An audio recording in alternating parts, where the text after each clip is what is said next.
Bonjour professeur, j'espère que vous allez bien. Aujourd'hui, ma collègue Karina Celis et moi, Miletis Quintero, allons vous présenter quelques éléments importants de notre recherche qui s'intitule Les défis pédagogiques de l'espace de pratique tutorat par les pairs en modalité d'éducation à distance, une étude phénoménologique.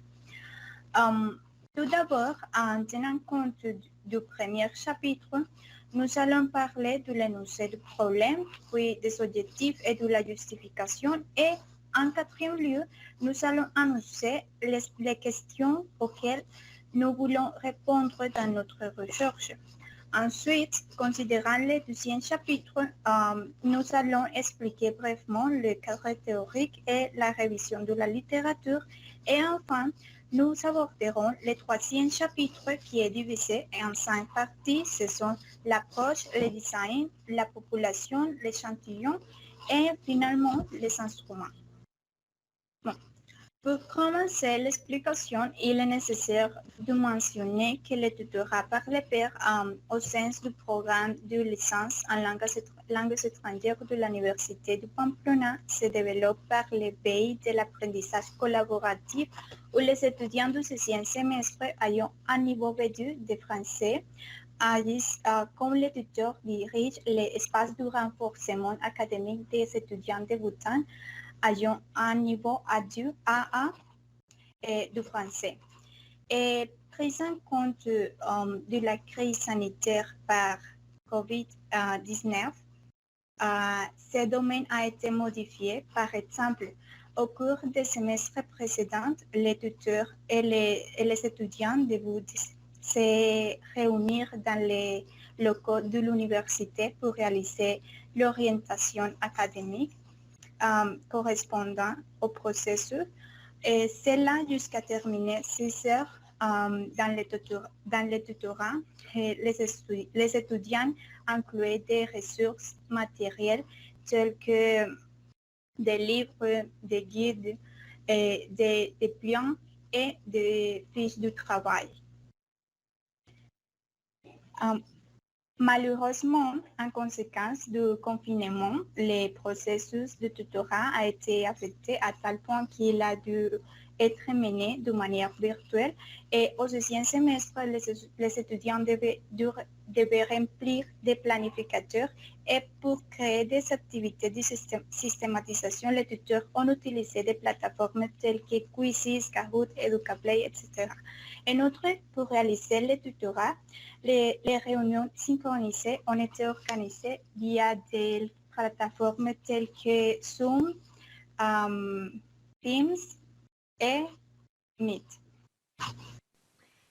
Bien, les objectifs de cette recherche sont liés à identifier les défis pédagogiques de l'espace de pratique tutorat par les pairs en modalité d'éducation à distance dans un programme de licence en langues étrangères à l'Université de Pamplona.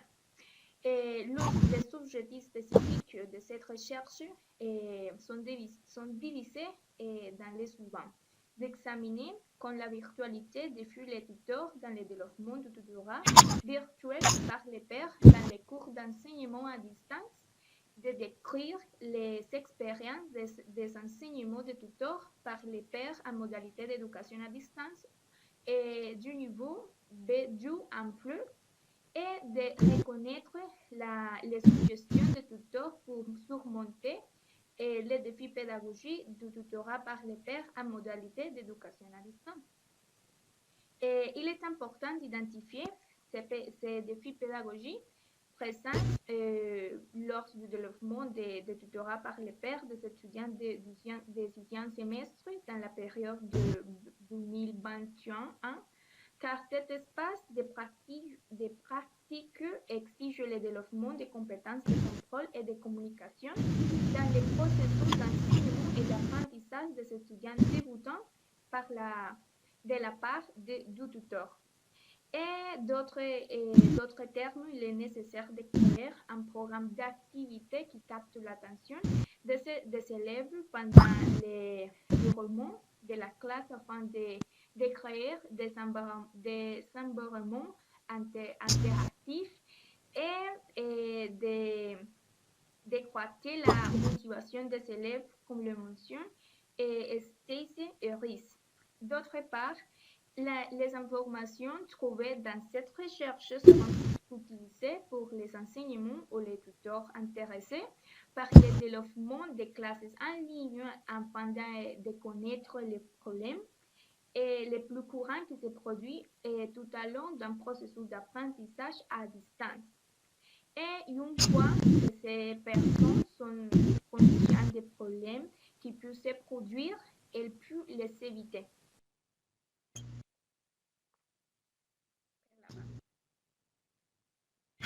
La question principale de notre recherche est quels sont les défis pédagogiques auxquels les tuteurs par les pairs sont confrontés dans l'enseignement à distance à l'Université de Pamplona. Et comme cette question, nous voulons savoir comment les défis pédagogiques en modalité à distance influencent le développement du tutorat par les pairs au niveau B2 et aussi quelles sont les expériences pédagogiques des tuteurs par les pairs en modalité d'éducation à distance niveau B2 en FLE. Et finalement, que suggèrent-ils les étudiants, les tuteurs pour surmonter les défis pédagogiques du tutorat par les pairs en modalité d'éducation à distance? Bon, les cadres théoriques et notre travail s'inscrit sur les domaines de l'enseignement d'une langue étrangère et des espaces de pratique, comme dans ce cas, le français. Pour ce processus, nous optons sur les suivants concepts. Tutorat par les pairs, tutorer, l'enseignement à distance et les STIC. Nous avons choisi ce qui sont les plus importants et les plus pertinents pour les mentionner. Et on commence avec tutorat. Tous les auteurs qui soutiennent le concept de tutorat s'accordent sur les mêmes idées. Ils soulignent que le tutorat, c'est un espace où une personne ayant plus de connaissances cognitives interagir avec un novice afin de l'aider à s'améliorer et de faciliter sa progression. Et selon les auteurs tels que Flores, Hansford et Conley. D'autre part, le tutorat par les pairs, selon les auteurs Hirsch, c'est un processus d'enseignement dans lequel les étudiants s'aident mutuellement à apprendre à l'enseignant. Tuteur, Selor Sanchez déclare que la création de la figure du tuteur est une manière d'institutionnaliser une partie de l'action d'orientation scolaire à partir de tutorat. Les enseignants peuvent guider les étudiants ou les groupes à des interventions qu'ils réalisent au-delà de ses activités spécifiques d'enseigner. En ce qui concerne l'enseignement à distance, Garcia la stipule comme la formation non présentielle qui, par la base des plateformes virtuelles et technologiques, rend possible le processus d'enseignement-apprentissage en s'adaptant aux compétences, aux besoins et à la disponibilité de chaque enseignant, en garantissant des environnements d'apprentissage collaboratifs de manière synchronique et asynchronique. L'utilisation des STIC dans l'enseignement des langues étrangères dépend de deux facteurs tels que la préparation préalable des enseignants à l'insertion de celui-ci dans les pratiques pédagogiques et la motivation à ces dernières à les mettre en pratique.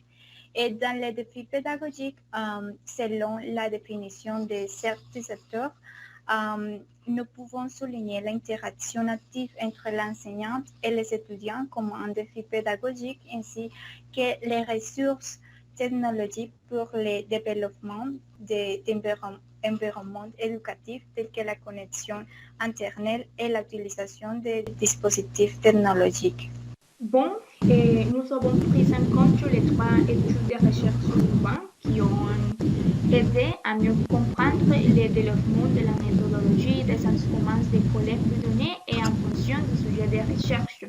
On va prendre en compte les premières études en ce qui concerne les défis pédagogiques et le titre de cette recherche est relever les défis de l'interaction dans les cours de langues en ligne.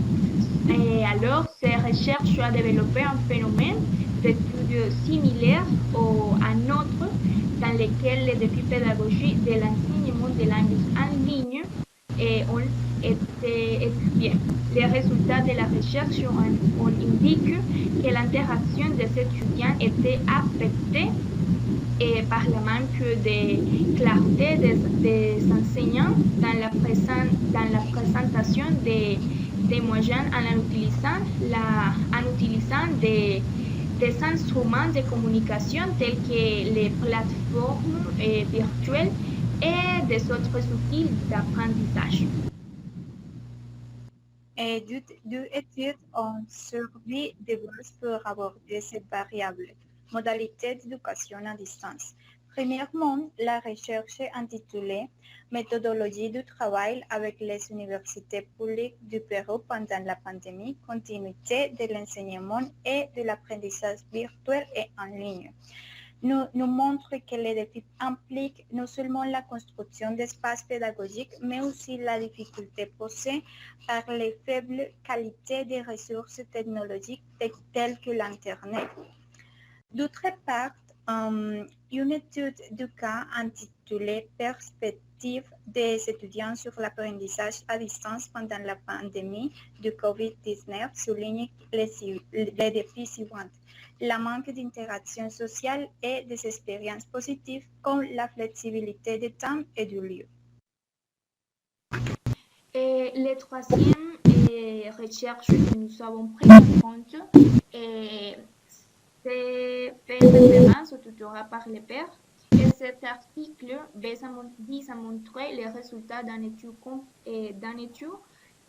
qui compare la dynamique interactive du tutorat par les pairs en modalité présentielle et en modalité en ligne des étudiants universitaires de Hong Kong.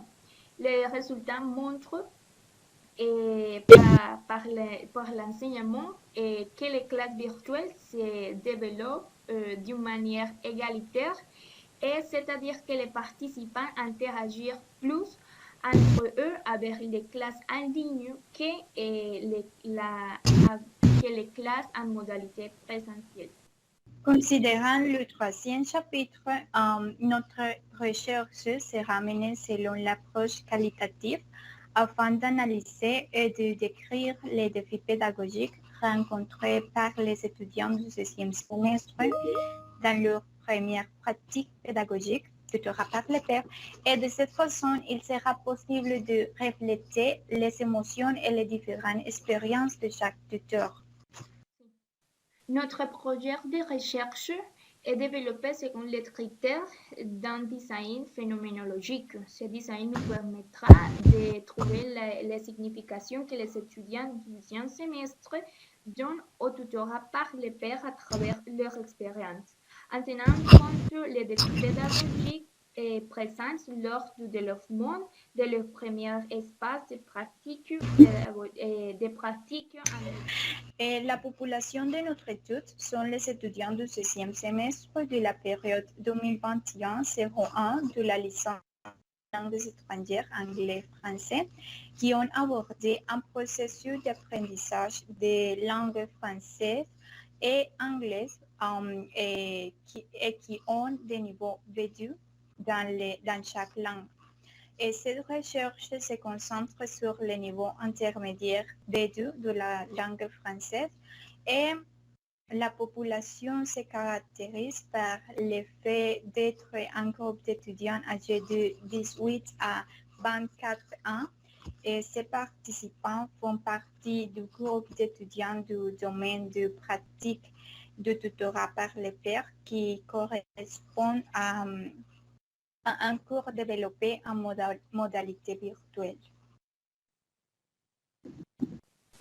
L'échantillon on correspond aux participants de cette recherche phénoménologiques et se seront choisis principalement par les vues d'un échantillon homogène. Et il consiste à sélectionner des personnes qui ont les mêmes profils ou les mêmes caractéristiques dans le début de se concentrer sur les sujets d'étude ou mettre en évidence des situations. Ainsi, pour collecter les données, nous travaillerons avec environ 10 étudiants des niveaux V2 du 10e semestre, parmi lesquels les hommes et les femmes âgés à 18 et 20 ans. Pour ces choix, nous prendrons en compte la disponibilité et l'intérêt des étudiants à participer au cours de la période 21 et 2021 01 ont développé et approuvé les projets de tutorat par les pairs. Et afin d'identifier les défis pédagogiques rencontrés par les étudiants B2 lors du développement du tutorat par les pairs à mode à distance, deux instruments de collecte de données ont été utilisés, les questionnaires et les entretiens.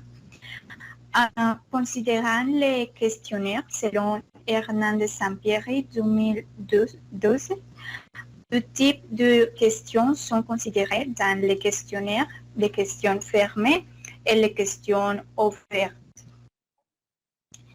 Et en prenant compte que notre recherche est qualitative, il est nécessaire de citer Johnson et Christensen 2014 qui soulignent les questions ouvertes sont au cœur de la recherche qualitative dont l'objectif est de comprendre les mondes intérieurs des participants dans leur langue et catégories naturelles. Et afin de développer notre proposition de recherche, un questionnaire ouvert est appliqué comme moyen pratique pour obtenir des données. De cette façon, nous connaîtrons les points de vue de chaque participant par rapport à son expérience pendant le développement de tutorat par les pairs. D'autre part, Hatt 2002 souligne que les chercheurs qualitatifs cherchent à saisir les points de vue des participants. C'est pourquoi les questions des entretiens formels doivent être ouvertes. Donc, ce type d'entretien sera utilisé comme l'instrument de collecte de données car il permettra aux participants d'exprimer librement et en détail leur expérience personnelle et relation avec les défis pédagogiques rencontrés lors du développement de tutorat par les pairs. Et c'est l'explication des 3 premiers chapitres de notre recherche. Merci beaucoup pour votre attention.